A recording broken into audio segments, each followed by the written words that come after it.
Hello friends, now we are watching our channel about paper 6 ICMAI intermediate. Uh, the topic is journal and ledger, page number 23 to 36. Okay, please subscribe if you are watching this channel for the first time. Like and share, and still if you have finished this videos, if you have any doubts, please put into the comment box.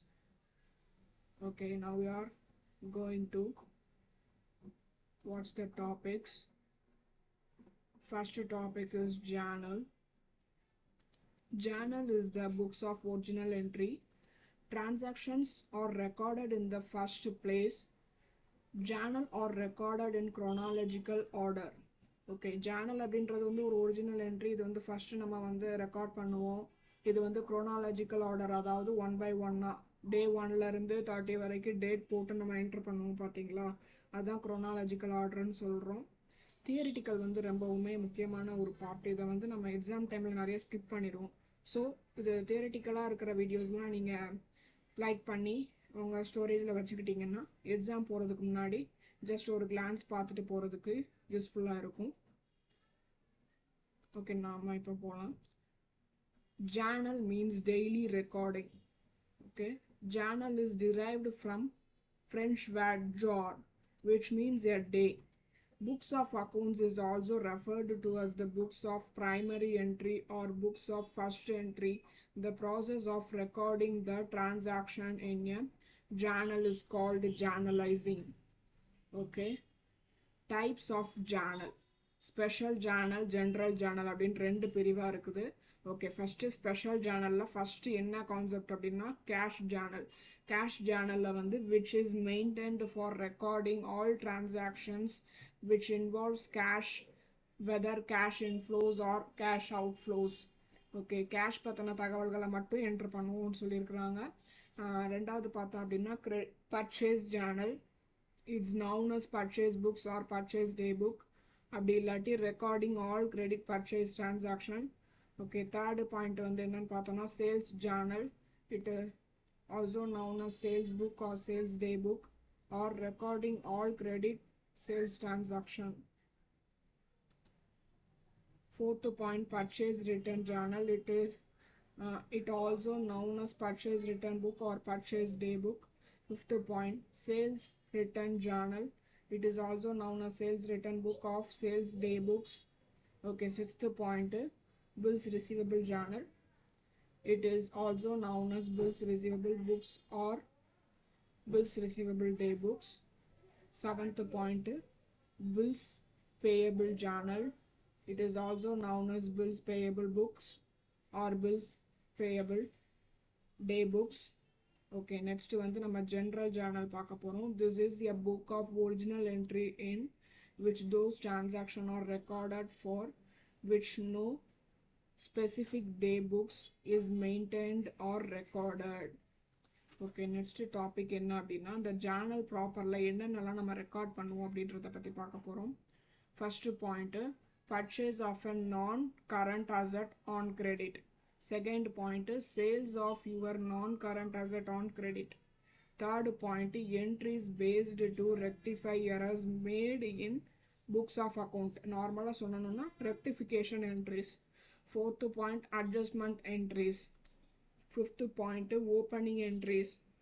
Sixth point, entries paused when the business cases, operations, etc. Okay, அடுத்து types of entries recorded in journal proper. Okay,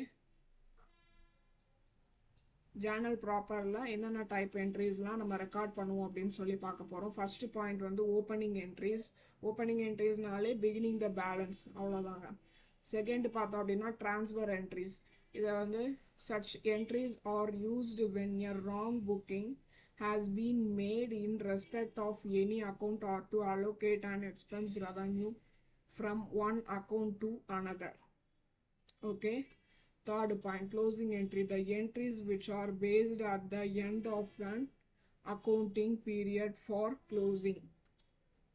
Okay, fourth point வந்து adjustment entries honoring the generally accepting accounting principle. அதாவது accounting principles வந்து நம்ம வந்து base பண்ணி போடணும். அப்படி தப்பாயிடுச்சுன்னா அது அட்ஜஸ்ட்மெண்ட் போடுவோம் பார்த்தீங்களா, அதுதான் அட்ஜஸ்ட்மெண்ட் என்ட்ரிஸ். அடுத்து ஃபிஃப்த்து வந்து ரெக்டிஃபிகேஷன் என்ட்ரிஸ். ஓமிஷன் பார்த்துருப்போம், பிரின்சிபல் எரர் பார்த்துருப்போம். இந்த மாதிரி இது நம்ம இது தப்பாக போட்டிருந்ததை ரெக்டிஃபை பண்ணுறது வந்து ரெக்டிஃபிகேஷன் என்ட்ரிஸ். அடுத்து golden rules, types of account, golden rules. Types of account பார்த்தோன்னா real account, personal account, nominal account சொல்லுவோம். ரியல் அக்கௌண்ட் அப்படின்னா சொத்துன்னு சொல்லுவாங்க. Debit what comes in to the business, credit what goes out from the business. Okay, personal account la debit the receiver, credit the giver. Nominal account la debit the expenses or losses of the business, credit the income or gain of the business. Okay, next accounting equation approach. Modern rules of accounting. Asset வந்துச்சு அப்படின்னா increase ஆனால் debit பண்ணுவோம், degrees ஆனால் credit பண்ணுவோம். Liability வந்துச்சுன்னா increase ஆனால் credit பண்ணுவோம், degrees ஆனால் டெபிட் பண்ணுவோம். கேபிட்டல் வந்துச்சுன்னா இன்க்ரீஸ் ஆனால் கிரெடிட், டிக்ரீஸ் ஆனால் டெபிட். ரெவென்யூ வந்துச்சுன்னா இன்க்ரீஸ் ஆனால் கிரெடிட், டிக்ரீஸ் ஆனால் டெபிட். எக்ஸ்பென்சஸ் வந்துச்சுன்னா இன்க்ரீஸ் ஆனால் டெபிட், டிக்ரீஸ் ஆனால் கிரெடிட். வித்ட்ராவல் ட்ராயிங்ஸ், ஓகேவா, நம்மளோட பர்சனல் யூஸ்க்கு எடுக்கக்கூடிய அமௌண்ட்டு அது இன்க்ரீஸ் ஆனதுன்னா டெபிட், டிக்ரீஸ் ஆனதுன்னா credit. Okay, next steps of journalizing. Determining of the accounting transaction. First transaction வந்து நம்ம determine பண்ணணும். ஈவெண்ட்டா டிரான்சாக்ஷன் அப்படின்ட்டு. டிரான்சாக்ஷன் தான் நம்ம ரெக்கார்ட் பண்ண முடியும், ஈவெண்ட்டை ரெக்கார்ட் பண்ண முடியாது. ஏன்னா ஈவெண்ட் அப்படின்றது வந்து மணியோட ரிலேட் பண்ண முடியாத ஒரு விஷயம். ஓகே, செகண்ட் பாயிண்ட்டு கிளாசிஃபையிங் த அக்கௌண்ட்ஸ். என்னென்ன அக்கௌண்ட்ஸ் இருக்குதுன்னு நம்ம பிரிக்கணும். நாமினல், ரியல், பர்சனல் இந்த மாதிரி பிரிக்கணும். அப்படி இல்லாட்டி இப்போ நம்ம பார்த்தோம் பார்த்தீங்களா அக்கௌண்டிங் ஈக்குவேஷன் அப்ரோச் பார்த்தோம்ல, இந்த இதை நம்ம ஃபாலோ பண்ணுவோம். Asset, liability, capital, drawing, expense, revenue. இந்த டைப் இல்லாட்டி இந்த டைப் ஏதாவது ஒன்று வச்சு தான் நம்ம அக்கௌண்ட்ஸ் போட முடியும் journal. Okay, next applying the rules of debit and credit. Apply பண்ணுவோம்ல, அதுதான்.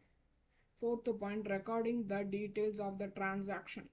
ரெக்கார்ட் பண்ணுவோம். என்ன மாதிரி டிரான்சாக்ஷன் நம்ம ரெக்கார்ட் பண்ணுவோம், டேட் போடுவோம், பர்டிகுலர்ஸ் போடுவோம். நரேஷன், ஒரு இது இப்போ டெபிட் என்னது கிரெடிட் என்னதுன்னு போட்டு கீழே ப்ரீஃபாக நரேஷன் வந்து நம்ம எழுதுவோம்.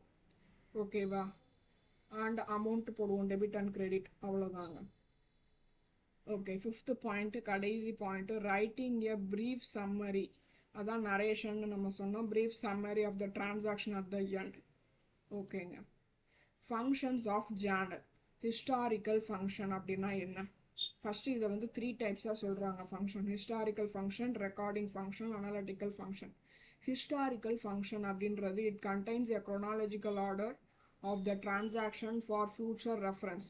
நம்ம வந்து 1ஆம் தேதி 2ஆம் தேதி அப்படின்னு வரிசையாக எழுதுனாதான். இப்போ 30ஆம் தேதி போட்டுட்டு 1ஆம் தேதி போட்டோம் அப்படின்னா அது வந்து நம்மளால் ஒழுங்காக பார்க்க முடியாது. நம்ம நோட் எழுதுறது எதுக்கு? கண்டினியூஸாக பார்க்கணுன்றதுக்காண்டி தான். ஸோ குரோனாலஜிக்கல் ஆர்டர் 1 2 3 4 அப்படின்னு டே பை டேடாக நம்ம ரெக்கார்ட் பண்ணும்போது அது வந்து ஃப்யூச்சரில் ரெஃபரன்ஸ்க்கு யூஸ்ஃபுல்லாக இருக்குது. Recording function. Accountancy is a business language which helps to record the transaction based on the principles. Accounting principles இருக்குல்ல, அதை வச்சு நம்ம வந்து ரெக்கார்டிங் வந்து ரெக்கார்ட் பண்ணுறதுக்கு ஈஸியாக இருக்குது. அனலிட்டிக்கல் ஃபங்க்ஷன்ஸ் அப்படின்னு எடுத்துக்கிட்டோம் அப்படின்னா each transaction is analyst in to the debit aspect and credit aspect. Debit எது கிரெடிட் எது அப்படின்னு தெரிஞ்சுக்கிற பட்சத்தில் தான் நம்மளுக்கு வந்து அனலிட்டிக்கல் பண்ண முடியுது. செகண்ட் பாயிண்ட் என்னன்னு கேட்டிங்கன்னா ஃபைனான்ஷியல் பிஸ்னஸ்க்கு வந்து ஃபைனான்ஷியலாக எப்படி அஃபெக்ட் ஆகுது, ப்ராஃபிட்டபுளாக அஃபெக்ட் ஆகுதா, லாஸாக அஃபெக்ட் ஆகுதா அப்படின்னு பார்க்குறதுக்கு இது வந்து உதவுது. It helps to find how each transactions will financially affect the business. Okay, அடுத்த அட்வான்டேஜஸ் ஆஃப் ஜேர்னல். இது வந்து 5 பாயிண்ட் இருக்குது. ஃபர்ஸ்ட் பாயிண்ட் வந்து குரோனாலஜிக்கல் ஆர்டர் நம்மளுக்கு தெரிஞ்சதுதான். செகண்ட் பாயிண்ட் வந்து minimising the possibility of error. ஓகேவா, எரரை வந்து நம்ம குறைக்க வந்து யூஸ்ஃபுல்லாக இருக்குது. ஏன்னா டெபிட் அண்ட் கிரெடிட் போட்டுருந்தாங்க. Third point narrative explanation of the recorded transaction. ஓகேவா, நரேட்டிவ் நம்ம எழுதுறதுனால, நரேஷன் எழுதுறதுனால அந்த டிரான்சாக்ஷன் வந்து எக்ஸ்பிளைன் பண்றது மூலமா இது எதுக்கு போட்டோம் நம்ம தெரிஞ்சுக்கலாம். ஃபோர்த் பாயிண்ட் என்னன்னு கேட்டீங்கன்னா, helps to classify the account. ஓகேவா, நான் சேனல் போடும்போது அது வந்து சேல்ஸ்னா சேல்ஸ்ன்னு எடுத்துருப்போம், அப்புறம் ரெண்டுனா ரெண்டுன்னு எடுத்துப்போம், அப்புறம் சன்ட்ரி டெப்டார்னா சன்ட்ரி டெப்டார் அப்படின்னு நம்ம ஸ்பெசிஃபை பண்ண கிளாஸிஃபை பண்ண யூஸ்ஃபுல்லாக இருக்குது. எவிடன்ஸ் நம்ம வந்து குரோனாலஜிக்கல் ஆர்டர் 1 2 3 4 நம்ம பண்ணுறதுனால ஃபியூச்சரில் எது நம்ம கேஸ் வந்தால் கூட இதுக்கு வந்து எவிடன்ஸாக நம்ம யூஸ் பண்ணிக்கலாம். அடுத்து ledger. Ledger is also called as book of final entry. The process of recording the entry in a ledger is technically known as posting. Submission of the ledger person. Thanks for watching. Please subscribe. Still, if you have any doubts, please comment. Bye bye.